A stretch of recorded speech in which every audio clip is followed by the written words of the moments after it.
All right, we got a Maytag refrigerator, and the problem is the ice wasn't working and the water is working.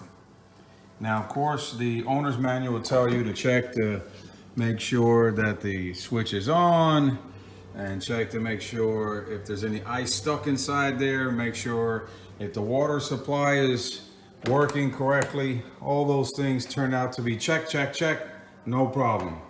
So what to do? Well, you know what this is, right? It's a computer. So what happens when your computer freezes? What do? That's right, you reboot it. So all I had to do was just unplug it for 15 minutes, plugged it back in, bada bing, bada boom, got ice, good to go. Happy campers now, and hopefully so will you be.